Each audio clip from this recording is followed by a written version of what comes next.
Wait a second, let's go back. Let's go back. The greater difference between the speed of your fastball and your changeup. Those look exactly the same. Man, I would hate to be a batter. So even though these are completely different throws, because of course they're completely different speeds and stuff like that, so the batter has to adjust to make sure that they're either hitting a fastball or a changeup. But then they only have half of a blink of what? That is crazy. The harder it is to hit. Pedro Martinez was one of the best to ever do it. He could dial his fastball up to 97, and then he'd throw his changeup at 77 miles per hour. When a hitter only has half a blink to react, he'd get a lot of whiffs. Yeah, I'm sure. Back in the day, I was throwing 98. Now I'm not the power pitcher that I was before. So in 2009, I proved my changeup. It was my best pitch. I put my middle finger in the middle of the two seams, and then I throw it as hard as I can.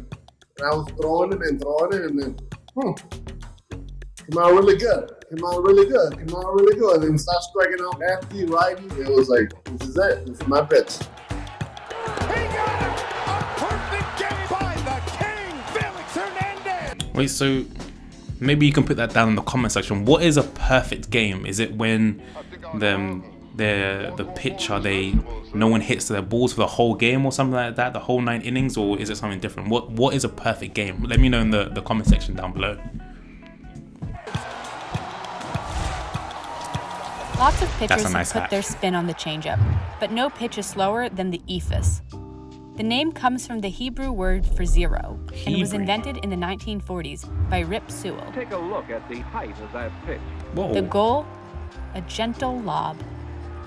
And somehow it works. How the heck does that work? Because you would think that's just some easy. You can time it. You can see it. You can see the distance. You can see it. Fair enough. And time again. Next up, the hook. Uncle Chart. Okay, so we've gone through 2 so far. Definitely a lot going in for these pitchers. They've got a lot to kind of think about, a lot to process, a lot to kind of work on, but that's only 2, so let's see what happens for these next couple ones. The bender, the hammer, aka the breaking ball. That curveball is nasty. A breaking ball is any pitch that primarily relies on movement to deceive the batter, like a curveball. To the batter, a curveball looks like it's going straight. Then at the last microsecond, it drops off the table. It looks like a strike, but as it travels the bottom of Okay. Let's talk about spin. The seams on a baseball are raised just 0.03 inches off the surface. When a pitcher spins the ball, that seam causes air to gather on one side of the baseball, creating a high pressure pocket above and a low pressure pocket below. Right, they actually take in all the different kind of aerodynamics and everything actually into consideration. That's crazy. So the ball drops into the low pressure pocket, meaning it moves. And the greater the spin, the greater the movement. Okay. This seems pretty complicated, but 17-year-old Jim Creighton figured it out when he threw the first breaking pitch all the way back in 1858. Wow. Breaking balls have been making hitters look foolish ever since. Yeah, she fell. But the 2 most common breaking balls thrown today Momentum. are the curveball, which drops down, and the slider, which drops down and slides across. Okay. But with all breaking balls, the key is deception. I just throw it like a fastball, honestly. Yeah, I feel like a lot of these things, it comes down to kind of deception. It seems like that's kind of like the game within the game. There's a lot of different mental kind of warfare going on between the pitcher and the batter. Like the batter thinking, okay, this pitcher, he might be throwing this ball, and then the pitcher trying to kind of anticipate what the batter might think they might be throwing to then kind of throw him off to then get that strike. So you can definitely see there's a lot of that kind of mental side, a lot of thinking, a lot of different processes that have to kind of happen before they start making those throws and stuff like that. Really interesting. The more you can throw it like a fastball and get comfortable throwing it like a Blake fastball. Snell. Is Blake Snell good? I feel like I've seen him pitch a couple times and he looked really good, but I don't know in comparison to a lot of other pitchers. So definitely maybe someone that I'll kind of look into and some reaction to some pitches, some bats and stuff like that. He's successful because it's all about making the hitter believe it's something that it's not. Yeah. Now, there's a whole other branch to the breaking ball family tree, illegal pitches. Really? Okay. Remember how the raised seam on the baseball creates movement? Well, doctoring a baseball, rubbing it with a little emery board or putting some pine tar or spit on it can make the movement of a breaking ball even more extreme. All of these have been illegal since the 1920s. Oh my God. But pitchers can find ways to be sneaky. Cheeky.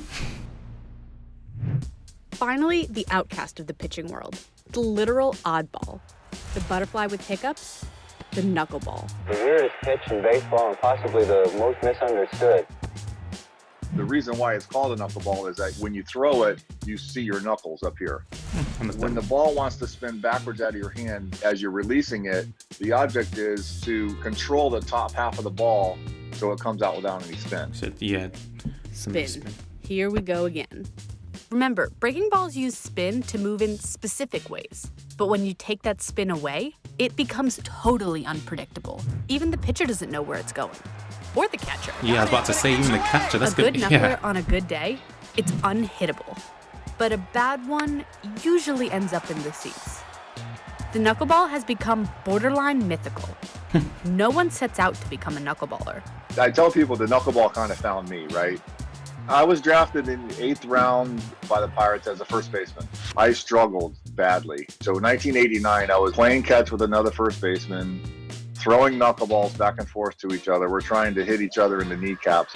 My manager walked behind me and said, "Hey, I didn't know you could do that." Yeah, pregame catch turned a mediocre first base prospect into a 19-year pitching career. That's the second time now. Take Nathan Patterson.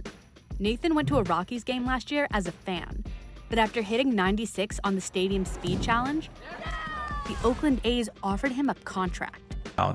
Do managers and coaches and people like in baseball, do they just hire people and sign players just based on a whim or just based on just one or two things that they see on Instagram or online or just by their eye test? This is weird. This is not similar to kind of other sports. Okay, that's fair enough. Okay. But it gets weirder. The only people who can teach this fickle pitch? Former knuckleballers. Tim Wakefield learned from the great Charlie Hough. He put his arm around me, said, "Welcome to the fraternity, kid. Ask me whatever you want. I'm here for you. I know what it's like. You feel like you're on an island by yourself, so you've got me on speed dial anytime you need anything." And I was able to pass that torch on to R.A. Dickey. Sadly, the dark arts of the knuckler are disappearing. Well, yeah, of course. It's so unpredictable. So I assume it's going to take a lot longer to master. And then, of course, still when you've kind of mastered it, it still can be probably kind of a bit more unpredictable. So I'm sure a lot more people are going to more of the proven methods of different kind of throwing and stuff like that. But that raises another question as well. So do all these pitchers, are they all kind of masters in kind of all of these different ways you can pitch, or is it a bit more specific in terms of the different pitchers? They kind of specialize in kind of one or two. Only one knuckleballer threw in the bigs in 2019. Oh wow. But the knuckleball has been pronounced dead before and always seems to find a way back. It'll never die. I think it just goes to sleep for a little while and then somebody else will come back and resurrect it. Raise from the dead. Don't ever give up on it. Whew, okay. To recap, you've got your fastballs, speed, change-ups, timing, breaking balls, movement, knuckleballs, unpredictability. Why so many pitches? Well, every pitcher has a different arsenal. Combinations of pitches that no one else uses or throws quite like they do. What works for one pitcher is totally different for another. With a million possible combinations of different grips, windups, releases, and spins, pitchers are inventing new pitches all the time. Take a look at this work of art. This is a churve. That's the churve. Debuted and named by Joey Lucchese in 2018, he's the only person who can throw it. He made it up himself. It's got the grip of a changeup and the release of a curve, but its movement is all its own. Pitchers and pitches keep evolving. So let's try this again. 150 milliseconds on the clock? Yeah. What pitch is that? Still can't tell? Just be grateful you're not in the batter's box. Okay, well there you have it. That was a really good video. I think it definitely kind of starting to kind of learn a bit more kind of pitches, starting to learn a lot more just about some of the strategic bits that are around the sport, some of the kind of the mental side behind the sport. It's really interesting. I think the pitchers have a lot to worry about, a lot to focus on, and with all of that, the batters, I would love to kind of find a video similar like that, but looking at the batter's perspective of the strategies, the physical and mental side of their position, because that is really interesting. I don't know how they would kind of differentiate between the different pitches at the different times, the different variations, and they only have that short window of time to actually either hit a home run or to be kind of struck out. So definitely multiple different positions have some interesting bits. And yeah, so now I'm starting to kind of learn a bit more around the basics of baseball, looking at different positions. Maybe in a couple more videos I'll be kind of reacting to one or two different players or coaches. So if you have any suggestions for me, any movies or any players, any matches that I should watch, definitely put them in the comment section below. I'm going to be starting this whole series just trying to learn a lot more about this sport. Thank you for watching. I hope you enjoyed this. If you did, make sure you subscribe, hit that like button, subscribe for more sports and sports psychology content just like this, and I look forward to seeing you guys in the next video.